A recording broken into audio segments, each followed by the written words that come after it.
got a telephone call when I was in Kosovo at the time with the army. Said more or less was rushed home from there.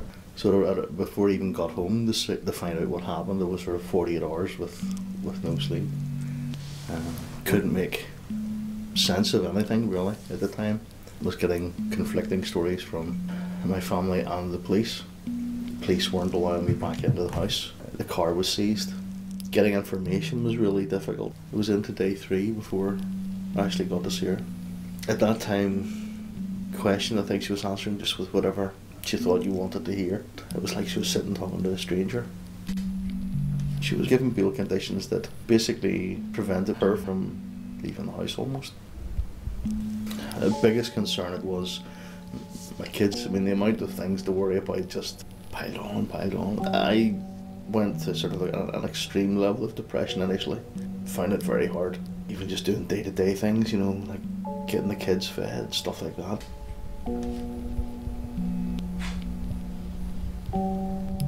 All the way through, the court appearances were every 2 weeks or every 4 2 or 3 days before a court appearance. I just couldn't function, and it would have been the same after. The fact that it dragged on two and a half years, that in itself was a nightmare. Again, the court, you've got to be down 10 every morning, but it might not happen. You might not get seen till like 3 in the afternoon or whatever.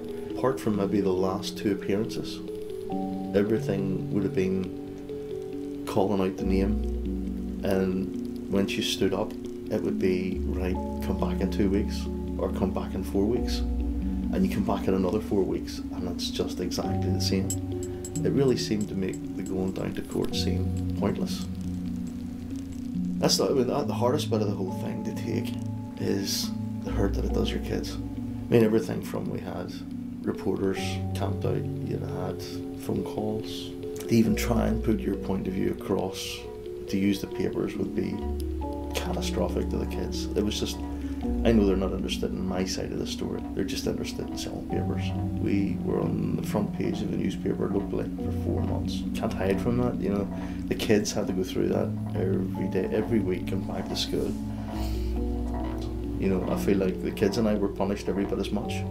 Just the way in general that you're treated, you know, in every respect. You're completely under scrutiny at all times.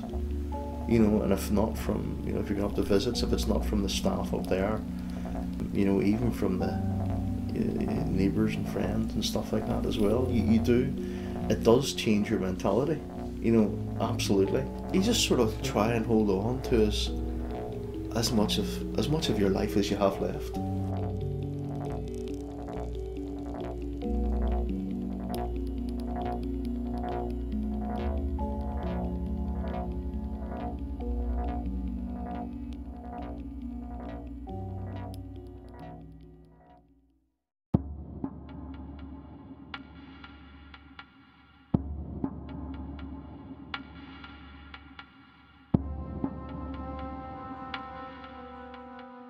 There was something going on, that he had this new phone, and every time it rang he sort of jumped to kind of, don't touch that phone, and because we weren't getting on too well, I thought, you know what, whatever. And then one morning I got a phone call and he said to me on the phone, it's bad, it's really bad. And then I went to court the next day, and that is when the solicitor told me what had happened.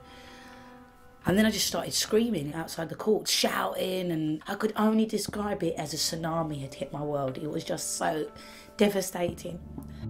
And the fear as well of, like, my family saying, you know, the money was found in your house, you know, they're probably going to arrest you. You know, different people saying, you know, he's going to be away for about 20 years, and just thinking, oh my God, I'm never going to see him till he's about 50, or... It was in all the newspapers.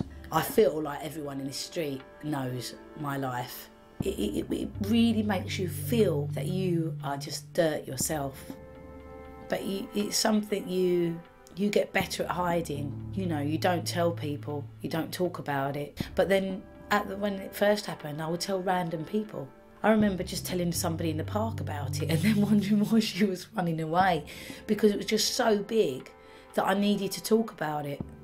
The hardest thing for me is how the children deal with it. They're black boys, and I don't know whether the sort of people they're around, whether they will try to use it to their advantage to say, you know, oh yeah, my dad got a 12.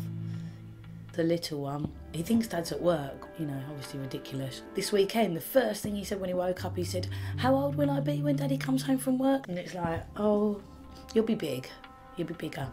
My heart gets broken the most when I have to take, you know, my children to go and see their dad, and I see the little one there, you know, pretending to be a plane as he gets a search, open his mouth so they can look for drugs. Him saying, oh, is that the drugs doggy, mummy? You know, you see the same faces, but probably the best support network that I've actually had is the same faces. It's almost like, I described it as almost like coming out the closet, you know, like if you was gay and how it must feel to go to a gay club, but suddenly you're around people that are just like you. There was a time I remember feeling safe there, like, phew, you know, forget how I've faked my life for the last week. I can come here and just talk about what's really going on, or just be around people that are going through what I'm going through. But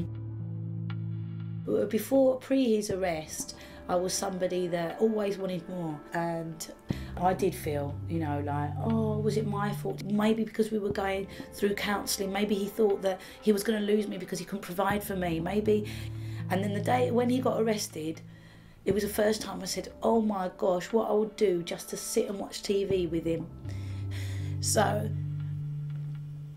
no matter how good the visit's gone, every time you come out of the prison and get in the car, for a short period, you just feel like someone's kicked you hard in the stomach. And it's the same thing each week. And it will last just a short bit of the journey, but it's just, you know, always just feel when you get in the car like someone's kicked you in the stomach.